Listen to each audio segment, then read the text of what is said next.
بسم اللہ الرحمن الرحیم وبہ نستعین وہو خیر المعین وصلی اللہ علی سیدنا و نبینا محمد و آلہ الطاہرین ربی اشرح لی صدری ویسر لی امری واحلل عقدۃ من لسانی یفقہوا قولی اما بعد۔ حضرات محترم، جیسا کہ میں نے اپنی گزشتہ گفتگو میں عرض کیا تھا کہ نظام ولایت جو ہے اور فرش عزائے حسین جو ہے وہ یہ جو حضرت مولا صاحب الزمان علیہ السلام جس تحریک کو لیڈ کر رہے ہیں اور الہی پروگرام کے تحت اس کے دو بنیادی پلرز ہیں، یعنی دور حاضر میں نظام ولایت جو ہے اور نظام ولایت کی وہ تشریح جو ہے جو حضرت امام خمینی رضوان اللہ تعالیٰ علیہ نے پیش کی، اور اس کے بعد فرش عزائے حسین جو ہے جس کی تشریحات جو ہیں یعنی کہ امام حسین علیہ السلام نے خود بیان فرمائی کہ ارید ان امر بالمعروف و انہی عن المنکر، کہ جس فرش ایسے یعنی فرش عزائے حسین ایسی عزاداری جس میں امر بالمعروف کیا جائے اور نہی عن المنکر کیا جائے، یہ دو بنیادی ستون ہیں۔ جب ایران کی سرزمین پر انقلاب آیا تو دشمن جو ہے وہ اس مسئلے پر متوجہ ہوا اور وہ پوری توانائی کے ساتھ ان دونوں ستونوں پہ حملہ آور ہوا۔ اب یہ فرش عزائے حسین پر وہ کس طرح سے حملہ آور ہیں، یہ ایک تفصیلی موضوع ہے۔ اس کے لیے کیا طریقہ کار اختیار کر رہے ہیں، انہوں نے کیا اس کے لیے عملی راستہ اختیار کیا، اور اسی طرح سے جو نظام ولایت ہے یعنی ولایت فقیہ جو ہے یہ ایک بنیادی پلر ہے۔ خود ان کے دشمنوں کے جو ماہرین تھے انہوں نے ان کو اس مسئلے میں آگاہ کیا اور کہا کہ یہ بنیادی پاور پوائنٹس ہیں۔ اب وہ چاہتے ہیں کہ کسی طرح سے اس نظام ولایت کی جو احترام ہے، جو لوگوں کے اندر اس چیز کے ساتھ لوگوں کے اندر اس کے بارے میں وابستگی پائی جاتی ہے، اس مسئلے کو خناس کو استعمال کیا جائے اور لوگوں کے دلوں میں اس نظام کے بارے میں شکوک و شبہات پیدا کیے جائیں۔ اس مناسبت سے انہوں نے جو صورتحال اختیار کی، انہوں نے خود ہمارے اندر سے کچھ لوگوں کو منتخب کیا اس کام کے لیے، اور ان کو یعنی دو طرح کے لوگ ہیں جو اس وقت اس پروجیکٹ پہ کام کر رہے ہیں۔ کچھ وہ لوگ ہیں جو نادان ہیں، کم فہم ہیں، ناسمجھ ہیں، اور وہ لوگ جو ہیں وہ یعنی یہ سمجھتے ہیں کہ یعنی شاید یہی منشاء خدا و رسول ہے اور وہ اس پروجیکٹ کے اوپر کام کر رہے ہیں۔ اور دوسرے وہ لوگ ہیں جو کہ باقاعدہ طور پر زرخرید غلام ہیں اس چیز کے لیے، اور وہ ان کو باقاعدہ طور پر خریدا گیا اس کام کے لیے۔ اس میں سے جن صاحب کا میں ذکر کر رہا ہوں وہ انہی لوگوں میں سے ہیں، ان کو باقاعدہ طور پر اس کام کے لیے استعمال کیا گیا۔ حکمت عملی ان کی کیا ہے؟ حکمت عملی ان کی یہ ہے کہ وہ لوگوں کو جو لوگوں ائمہ علیہ السلام کے ساتھ وابستگی ہے، خود یعنی جناب سیدہ سلام اللہ علیہ کے ساتھ وابستگی ہے، یا ان کے ساتھ جو جن لوگوں نے ان پر ظلم کیا، ان کے ساتھ زیادتی کی، ان کا حقوق کو سلب کیا، ان لوگوں سے جو لوگ نفرت رکھتے ہیں، وہ اس راستے سے وہ صاحب وارد ہوئے ہیں لوگوں کے درمیان، اور اس کے ذریعے سے انہوں نے بر صغیر کے اندر انہوں نے یہ کام انہوں نے عرب معاشرے کے اندر بھی کرنا چاہا، دیگر مقامات پر بھی، لیکن اس میں کوئی کم حق ہو کامیابی حاصل نہ کر سکے۔ لیکن بر صغیر میں چونکہ بنیادی طور پہ جو یعنی ہمارا دین ہے اس کے اندر ایک جذباتی وابستگی بہت زیادہ پائی جاتی ہے، یعنی خود سرور کائنات سلام اللہ علیہ کے ساتھ اور ائمہ طاہرین علیہ السلام کے ساتھ، جناب سیدہ کے ساتھ، وہ اس راستے سے وارد ہوئے اور انہوں نے یعنی بنیادی طور پہ آئے اور اس میدان کے اندر اتر کے انہوں نے اہل سنت کے ساتھ مناظرے کرنے شروع کیے، اور ان کو جناب اس چیز کے حوالے سے یعنی ان کو جیسے کہتے ہیں کہ شکست دی یا جو کچھ بھی صورتحال ہوئی، لیکن اصل ہدف یہ نہیں ہے۔ وہ قطعاً ائمہ علیہ السلام کے یعنی کو فرما بردار نہیں۔ اگر وہ ائمہ علیہ السلام کے فرما بردار ہوتے تو وہ اپنے ان کے جو باسز ہیں، ان کے جو سرپرست ہیں، ان کے جو پیٹرن ان چیف ہیں، ان کو جو فکری طور پر ان کو مواد فراہم کرتے ہیں، وہ کبھی بھی ان کی بالادستی قبول نہ کرتے۔ اس وقت وہ جہاں موجود ہیں امریکہ کے اندر، اگر اس کو صحیح طور پہ تجزیہ اور تحلیل کیا جائے وہ کن لوگوں نے ان کو پناہ دی ہوئی ہے، کون لوگ ان کو سپانسر کر رہے ہیں، تو ان کی بالادستی کو قبول نہ کرتے۔ وہ اصل میں ائمہ علیہ السلام کے ساتھ وابستگی اور ان کو دشمنوں کے ساتھ جو وہ دشمنی کا اظہار کرتے ہیں، یہ اصل میں ایک بنیادی طور پہ ایک حربہ ہے خناس کا، جس کے ذریعے سے وہ لوگوں کے دلوں کے اندر جگہ پیدا کرنا چاہتے ہیں۔ لوگ ان کے بارے میں کہتے ہیں صاحب جو کام ان صاحب نے انجام دیے وہ تو کوئی آدمی انجام ہی نہیں دے سکا اس چیز کے لیے، لیکن اصل چیز ہے ان کو ٹاسک یہ نہیں دیا گیا اس چیز کے لیے، ان کو ٹاسک یہ دیا گیا کہ آپ اس کے ذریعے سے لوگوں کے اندر اپنی یعنی پذیرائی پیدا کریں، لوگوں کے اندر آمادگی پیدا کریں، لوگوں کے اندر اپنی جگہ بنائیں ان کے دلوں میں، اور اس کے بعد اصل پروجیکٹ جو ہے وہ یہ ہے کہ یعنی لوگوں کو یعنی نظام مرجعیت سے متنفر کیا جائے، لوگوں نظام مرجعیت کے ساتھ جو وابستگی ہے اس کے لیے لوگوں کے دلوں میں شکوک و شبہات پیدا کیے جائیں۔ اس کے لیے وہ صاحب مختلف قسم کے نظریات جو ہیں وہ پیش کرتے رہتے ہیں اور لوگوں کی علماء اور بزرگان کی توہین کرتے ہیں۔ میں نے آپ کی خدمت میں کل عرض کیا تھا کہ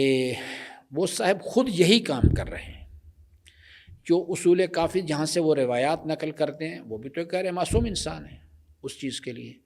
تو یہاں پر جو فقہا ہیں، علماء کرام ہیں، بزرگان ہیں، انہوں نے وہ بھی کوئی اپنے طور سے قرآن کریم سے اپنی رائے قائم نہیں کرتے، نہ ائمہ علیہ السلام کے معصومین کے ارشادات سے کو اپنی رائے قائم کرتے ہیں۔ جب کوئی مجتہد فتویٰ دیتا ہے اس چیز کے لیے تو وہ یہ نہیں کہتا کہ اس مسئلے میں میری یہ رائے ہے۔ کسی آدمی کو کسی یعنی غیر معصوم کی رائے کی ضرورت نہیں ہے عملی زندگی کے اندر۔ اس کو امر مولا یعنی جو اصل یعنی مولا کل، مولا مطلق ہے کائنات کا اللہ تعالیٰ کی ذات، ہمیں اس کی منشا کی ضرورت ہے، ہمیں رسول کی منشا کی ضرورت ہے، جس کے لیے کہ ہمیں حکم دیا گیا ہے کہ ہم رسول اسلام کی غیر مشروط اطاعت بھی کریں اور غیر مشروط ان کی اتباع بھی کریں۔ اس چیز کے لیے ہمیں ان کی منشا و مرضی چاہیے۔ لقد کان لکم فی رسول اللہ اسوۃ حسنہ۔ تو اب اس چیز کے لیے جو وہ چیز یعنی وہ برادر بیان کرتے ہیں، علماء کی توہین کرتے ہیں جنہوں نے ساری زندگی اس مسئلے میں گزار دی۔ اب اصل جو چیز ہے وہ یہ ہے کہ ہمارے پاس جو کتب اربع ہیں اس کے اندر مختلف قسم کی احادیث موجود ہیں، اور جو یعنی اصول کا جو مسئلہ ہے وہ یہ ہے کہ وہ اس کے لیے ان احادیث کو پرکھنے کے لیے کچھ معیار بنائے گئے، کیونکہ ہمارے ائمہ علیہ السلام جو ہیں وہ ان کے جو فرامین ہیں ان کو اس طرح سے نہیں کہ یعنی پرکھنا چاہیے، ان کو دیکھنا چاہیے کہ ولا تقربوا الصلاۃ، نماز کے قریب مت جاؤ۔ اگر اتنا ہی قرآن میں سے لے لیا جائے تو پھر اس کے نتیجے میں انسان کو نماز کے قریب نہیں جانا ہے، اس کے سیاق و سباق کو دیکھنا چاہیے۔ قرآن کی بعض آیات بعض کی تشریح کرتی ہیں، ان کو ساتھ ملا کے دیکھنا چاہیے۔ اسی طرح سے ائمہ علیہ السلام کے ارشادات بھی بعض جو ہیں بعض کی تفسیر کرتے ہیں۔ اب جو مختلف قسم کی روایات ہیں، کسی آدمی نے کسی محفل میں سوال کیا تو امام علیہ السلام سوال کا جواب دے رہے تھے، یا یعنی امام علیہ السلام اپنے طور پر بات کو بیان فرما رہے تھے، اور اگر سوال کا جواب دے رہے تھے تو اس وقت ماحول کیا تھا؟ تقیہ کا ماحول تھا، یا حضرت جو ہیں ایک آزاد ماحول میں بات کر رہے تھے، ایک عمومی رہنمائی کر رہے تھے تمام انسانوں کے لیے، یا خود اس شخص کی زندگی کے بارے میں کوئی بات کی جا رہی تھی؟ ان تمام چیزوں کو جیسے علم الرجال کے اندر بحث کی جاتی ہے یا تاریخ کے اندر اس کے اوپر بحث کی جاتی ہے، تو ایک جو عالم ربانی ہے جس کو پہلے میں نے عرض کیا کہ سب سے پہلی ذمہ داری یہ ہے کہ ہم معیار کو شناخت کریں اس چیز کے لیے۔ جب معیار کو شناخت کر لیں تو پھر اس کے بعد جس وقت ہم اس کی تطبیق کریں کہ 2025 میں اس روئے زمین پر وہ کون سے لوگ ہیں جو اس معیار پر پورے اترتے ہیں، اور جب ہمیں سمجھ آ جائے اس چیز کے لیے کہ ہاں یہ آدمی اس معیار پر پورا اترتا ہے، تو ہمیں چاہیے کہ ہم اس آدمی کی فللعوام ان یقلدوہ، پھر اس کے بعد تیسرا مرحلہ آتا ہے ہم اس کی تقلید کریں، یعنی اس کی جو وہ رائے بیان کرے گا وہ منشاء خدا و رسول ہوگا، اور اس کے مطابق ہمیں اس پر عمل کرنے کی ضرورت ہے۔ یہ برادر جو ہیں یہ انتہائی یعنی خوبصورتی کے ساتھ وہ چیز جو ہے لوگوں کو یعنی انہوں نے وہ یعنی جناب سیدہ سلام اللہ علیہ کے وجود مقدس کو استعمال کیا، حضرت امیر المومنین کے وجود مقدس کو استعمال کیا، امام حسن علیہ السلام، امام حسین علیہ السلام، اور اس کے بعد جو ان کے مخالفین تھے، ان کے جو دشمنان تھے، خداوند عالم ان پہ لعنت کرے، وہ ان کو یعنی استعمال کرتے ہوئے وہ ایک ہیرو کے طور پر انہوں نے اپنے آپ کو سامنے لے کے آئے۔ لیکن یہ پھر میں دوبارہ عرض کروں گا، اصل مقصد یہ نہیں ہے، اصل مقصد ہے نظام ولایت، اور نظام ولایت کی بھی وہ تشریحات جو ہیں جو رونالڈ ریگن نے بیان کی۔ اس نے کہا کہ یہ جو شاہ فہد کا اسلام ہے یہ تو ہمارے لیے کوئی خطرے کی بات نہیں، یہ ہمیں کوئی تکلیف نہیں پہنچاتا، لیکن یہ خمینی کون سا اسلام لے کے آ گیا ہے؟ یہ نظام ولایت جو ہے سب مانتے ہیں نظام ولایت کو، لیکن نظام ولایت کی جو تشریح ہے وہ چیز وہ تشریح جو امام خمینی رضوان اللہ تعالیٰ علیہ نے بیان کی، اور اس برادر کو باقاعدہ طور پر یعنی جو دور حاضر کی طاغوتی قوتیں ہیں، امریکن CIA، انہوں نے ان صاحب کا انتخاب کیا ہوا ہے، ان کو باقاعدہ طور پر پلانٹ کیا گیا اس کام کے لیے کہ آپ نے نظام ولایت کے بارے میں جو لوگوں کی وابستگی ہے، لوگوں کی محبت ہے، اعتماد ہے، اس کو آپ نے اس کے اندر یعنی شک میں تبدیل کرنا ہے، کیونکہ خناس قرآن کریم کی اصطلاحات کے مطابق ایک کردار الذی یوسوس فی صدور الناس، وہ لوگوں کے دلوں میں وسوسے پیدا کرتا ہے، اور اس یعنی انسانی زندگی کا دار و مدار یقین پر ہے، اور وہ اس یقین کو شک میں تبدیل کرتا ہے۔ ان کو یہ باقاعدہ ذمہ داری دی گئی اس چیز کے لیے۔ اب وہ جو چیز ائمہ علیہم السلام کی روایات بیان کرتے ہیں تو وہ خود ایک مرجع کے طور پہ اپنے آپ کو یہ کلیم نہیں کرتے، لیکن اپنے آپ کو مرجع کے طور پہ، وہ بھی تو ائمہ علیہم السلام کے فرامین کی تشریحات کرتے ہیں، وہ بھی تو قرآن کریم کی آیات کی جو تشریحات کرتے ہیں، تو اس کے بعد وہ کہتے ہیں کہ یہ جو میں نے نظریہ پیش کیا اس کو آپ تسلیم کریں۔ فقہا جو ہیں وہ اس چیز کے لیے وہ یہ روایات کی اور ان قرآن کریم کی آیات کی چھان بین کرتے ہیں، اس اچھی طرح سے چھان بین کرنے کے بعد اس میں سے ایک نتیجہ نکالتے ہیں، کیونکہ قرآن کریم میں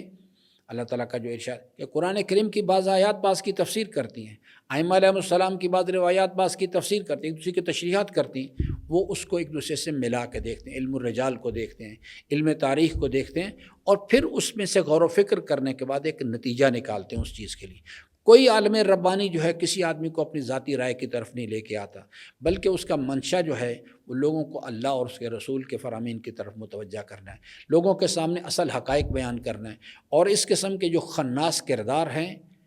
ان کو آشکار کرنا ہے اس چیز کے لیے۔ تو اس واسطے میری آپ حضرات سے یہ درخواست ہے، گزارش ہے کہ آپ حضرات اس مسئلے میں دقت فرمائیں اور کبھی کسی کے فریب میں اپنے آپ کو مبتلا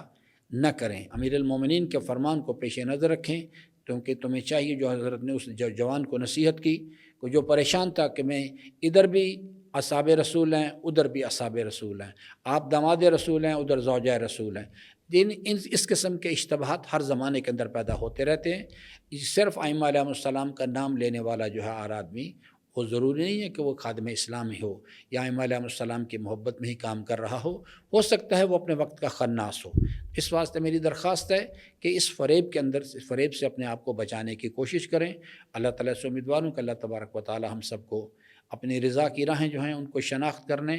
حقیقی معیار حق کو شناخت کرنے اور اس کی عملی طور پر تطبیق کرنے اور حق کے راستے کی پیروی کرنے کی توفیق عطا فرمائے۔ السلام علیکم ورحمۃ اللہ وبرکاتہ۔